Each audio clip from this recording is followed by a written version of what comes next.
Hello and welcome to today's Catholic Focus News Bulletin. I am Susan Bulemi, and with me on the Sign Language Interpretation Desk is Charity Ngima. We begin our bulletin today from the Catholic Church, whereby the Kenya Conference of Catholic Bishops, KCCB, has issued a comprehensive statement addressing the current state of the nation, touching on a range of pressing social and governance concerns. Archbishop Maurice Muhatia of the Archdiocese of Kisumu has highlighted the importance of the upcoming AMESEA Plenary Assembly, set to take place from July 17th to 26th, 2026, bringing together Catholic bishops and church leaders from across Eastern Africa. The Catholic Church in Kenya is profoundly honored to host the 21st Plenary Assembly of the Association of Member Episcopal Conferences in Eastern Africa, or AMESEA, scheduled to take place at the Catholic University of Eastern Africa, Kuea, in Nairobi, from July 17th to July 26th, 2026.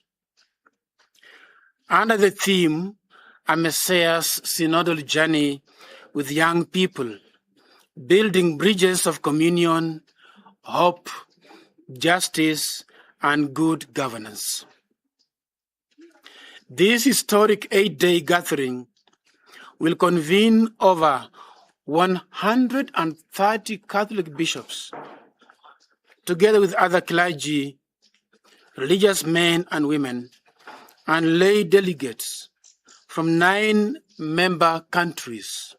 These are Sudan, South Sudan, Ethiopia, Eritrea, Uganda, Tanzania, Malawi, Zambia, and Kenya, alongside associate regions of Djibouti and Somalia. It is a vital moment of grace for the Church to address pressing regional challenges, especially on our concern and accompaniment across the Eastern African fraternity. It is a vital moment of grace. Hosting the AMESEA Assembly is not only a profound spiritual milestone, but also an event that significantly elevates our nation's reputation on the global stage, showcasing Kenya as a beacon of peace, hospitality, and regional integration. We look forward to the collaboration with the government agencies and officials to make this assembly a... In the same statement made by the bishops, the Archbishop of the Archdiocese of Nairobi, Most Reverend Philip Anyolo, has raised concern over the recent cases of unrest in schools, calling for renewed efforts to instill discipline, responsibility, and moral values among learners. He urged parents, teachers, and other stakeholders to work together in addressing the challenges facing students.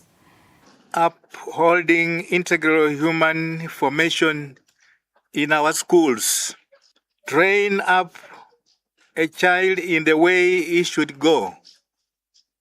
Even when he is old, he will not depart from it. Proverbs 22:6. A. Condoling with the families that lost children in school burning and unrest. Every child is created with inherent dignity and therefore possesses the right to life, protection, and the opportunity to flourish regardless of the circumstances they face. It is with profound sorrow that we mourn the loss of young lives and the injuries resulting from the recent incidents of school unrest and arson. We empathize with the families and friends of students who died in the Utumishi Academy dormitory fire. It weighs heavily on all of us to experience such heartbreaking incidents in our country. One life lost is a life too many. We unequivocally condemn all acts of violence and destruction that threaten the safety of learners and educators. Schools are centers of imparting value-based education, not violence in any form. It is in schools that children learn to be keepers of one another. The purpose of education is human formation. As bishops, we believe that these tragedies should not be viewed merely as acts of indiscipline and criminality. They reveal a deeper crisis of human and moral formation. It may be communicating something deeper, turmoil or pain in our children that may be happening within them. It also portrays our lack of dedication to true parenting of our children. Still, during the press statement made by the KCCB, the Archbishop of the Archdiocese of Nyeri, Most Reverend Anthony Muheria, has condemned the recent acts of goonism witnessed at All Saints Cathedral, describing the incident as an attack on the sanctity of places of worship and the right to peaceful assembly. He called for accountability and urged leaders and citizens alike to uphold respect, peace, and the rule of law. Goonism and the desecration of places of worship. If what we saw in All Saints Cathedral, Nairobi, is anything to go by, where a meeting was disrupted by goons who were so confident as to even threaten the policemen present, a grave danger awaits us. We saw this happen in a church during a service a few months ago.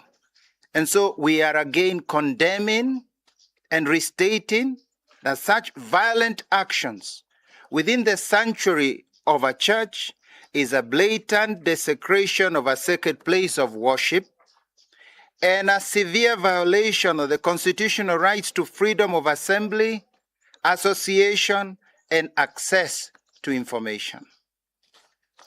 We have, in our last statement, raised the alarm on the resurgence of goonism and violence that does not spare even places of worship. We are afraid there is a growing concern that goonism is having an official support. Can government dispel this suspicion from the minds of the citizens? Is there political will to deal with the menace of goonism, or is it in the interest of the political elite? We remind political actors that places of worship are inviolable sanctuaries, not battlegrounds to be defiled by violence. The increasingly visible weaponization of goons to disrupt lawful public gatherings, including in worship places, and intimidation of citizens seeking to participate in democratic dialogue also poses a grave threat to the rule of law and the fundamental freedoms guaranteed by our Constitution.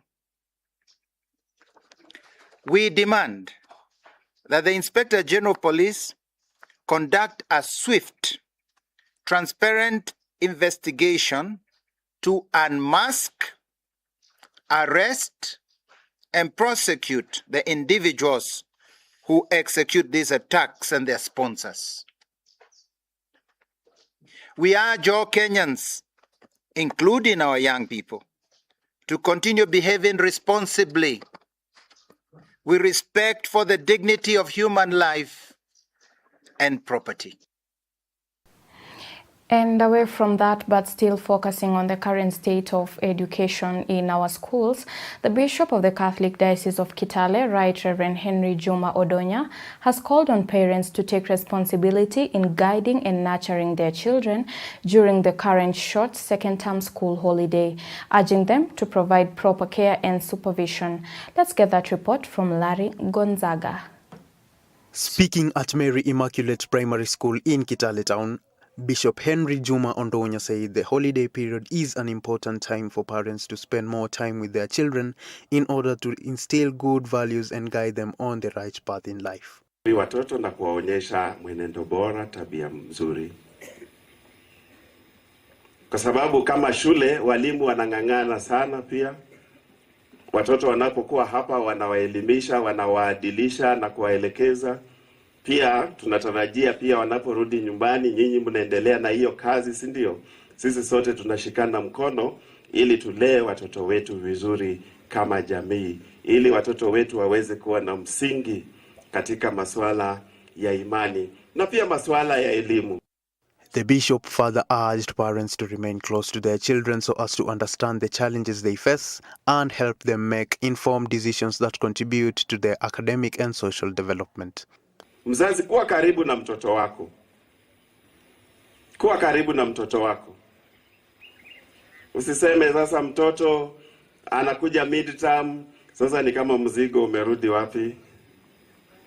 Tumsifu Yesu Kristo. Tutembee na watoto wetu, tupende watoto wetu, tuelekeze watoto wetu, tuwaonyeshe Mungu, tuwaadilishe kila wakati. Hayo ndiyo ambayo kanisa Katoliki sisi tunasisitiza. At the same time, he advised children to listen to their parents and guardians, saying that the guidance they receive is important in helping them grow into disciplined and responsible members of society. Wanawapenda na wanawatakia mema. Sikiliza mawaidha ya wazazi, penda wazazi wenu, wanawatakia mema kila wakati na wanataka maisha yenu yawe mazuri. Taifa letu la Kenya linawategemea ninyi wanafunzi wetu leo na kesho, kesho kutwa, mtondogo na miaka mingi ijayo. Reporting for Catholic Focus, I'm Larry Gonzaga. And we now shift our focus to the health sector in the country. Taita Taveta County has been listed among Kenya's high-risk counties for a possible Ebola outbreak because of its location near international border entry points. However, health authorities say surveillance and response systems have been strengthened to prevent the disease from spreading into the country. Here's Gabriel Mokoma with that full report. Taita Taveta County Chief Officer for Health Violet Mkambure says the county has put in place sufficient preparedness measures to respond to any potential Ebola case. Taita Taveta tuko among the counties ambazo zinaweza pata hii shida ya Ebola kwa sababu ya ile border post tuko nayo. So kitu ningependa kusema ni kwamba Department of Health Taita Taveta tuko tayari kukabiliana na hiyo hali kivyovyote vile, kwa sababu katika sub-counties zote za Taita Taveta ambapo ni 4 sub-counties, Voi, Mwatate, Taita na Taveta, we have surveillance teams on the ground. Our surveillance teams are ready na kukabiliana na hiyo changamoto. Na kwa sababu tukielewa mambo ya Ebola na any disease outbreak inakuwa coordinated right from the national government. So the national government tayari ishaanza sensitization kwa healthcare workers wetu na hizo teams za surveillance. Meanwhile, PS for Internal Security Raymond Molo has said that the government has intensified screening of travelers entering and leaving the country through the Holili one-stop border post in Taveta to minimize the risk of cross-border transmission. We've had a courtesy visit at this one-stop border post just to appreciate the kind of work that is going on. As you know, we have a health crisis in the region. That is the Ebola virus. which has generated a lot of debate and a lot of conversations. But it's important to note that it's not the first time that we are having an Ebola situation in the region.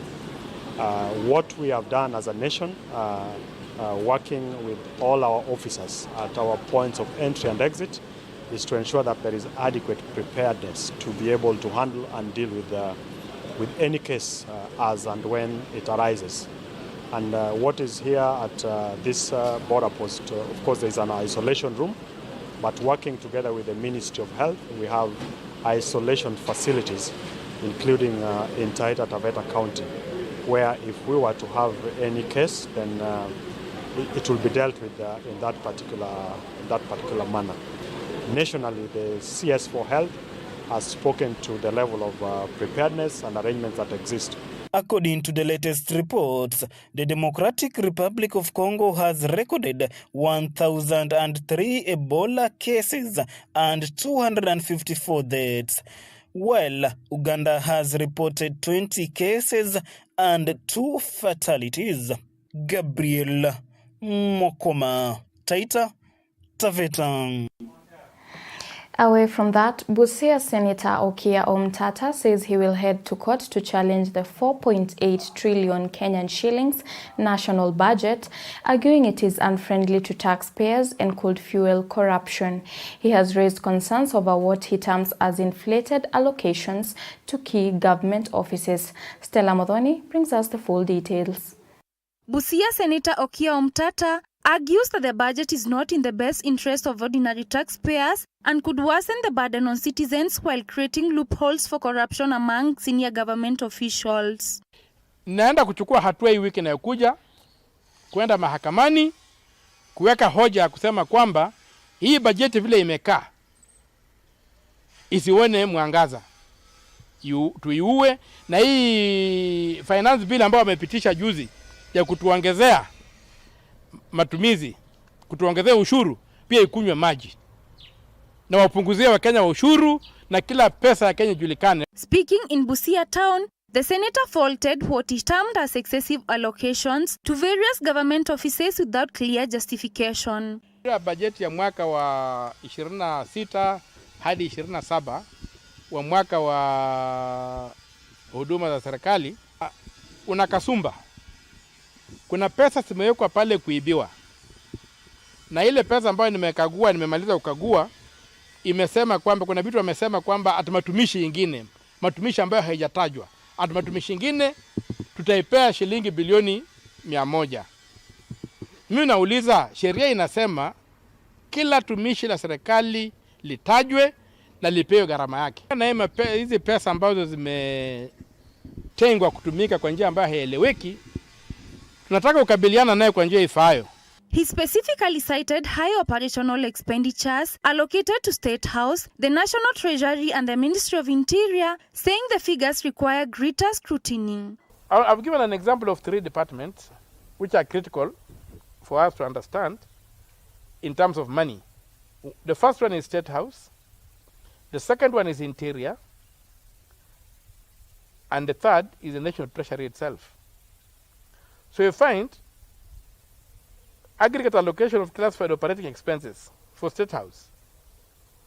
Everything paid for, itemized, listed, is 7,369,051,195 shillings. Then, under the cloud called other operating expenses, there's 3,515,063,195 shillings. Now, if you take that amount, again is what has been specified in allocations, you find that other operating expenses alone are up 47.69% of the budget. So you have done all the budget, you have gotten, now you are adding about another 50% of the budget on top and over what you have allocated. Then you call it other operating expenses. What is this other operating expenses that cannot be named? And yet the law requires that you name an item and you cost it. Omtata insists that unless the budget is reviewed, it risks deepening financial strains on Kenyans and weakening accountability in public spending. Reporting for Catholic Focus, I am Stella Mudhoni. Moving on, a section of youth under the One Tribe, One Nation Gen Z movement says they will not participate in the planned Thursday demonstrations marking the anniversary of the June 25th, 2024 protests. They claim politicians. Let's take a look. There shall be no Gen Z's protest on Thursday, 25th June 2026. And we repeat it again. There shall be no Gen Z's protest on Thursday. Gen Z's power. Power! Our position is informed by one simple principle: the preservation of life and the pursuit of our ideals through wisdom, responsibility, and peaceful civic engagement. We did not rise because of political parties. We did not rise because of coalitions. We did not rise because of politicians. We did not rise because of activists. We rose because we desired a better Kenya. A Kenya free from corruption. A Kenya free from bad governance. A Kenya free from injustices. A Kenya where accountability is not optional, but is a must. Gen Zs will not accept self-ill politicians who come and want to mobilize and pretend that they are our leaders. Politicians, stay out of this. This is something that is Gen Zs. We are leaderless. We are not following anyone. We are here by our own. We just want to fight for our justice. And that report right there, our dear viewer, brings us to the end of today's Catholic Focus News Bulletin. I am Susan Bulemi, and with me on the Sign Language Interpretation Desk has been Charity Ngima. Until next time, stay safe, be blessed, and remember to always keep it Capuchin TV.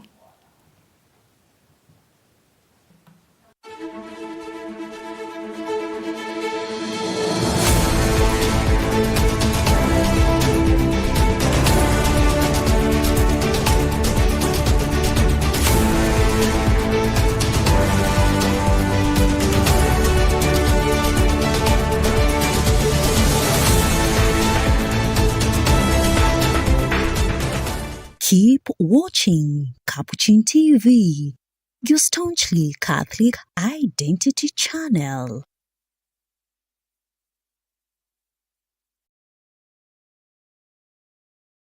You are watching Capuchin TV. For any complaints, comments, or compliments on our programming, you can either write to us on info@capuchintv.co.ke or you can call us directly on 0717 424 866. Your complaint shall be addressed within 7 days. Remember to keep a copy of your communication with us. Keep watching Capuchin TV, your Catholic identity.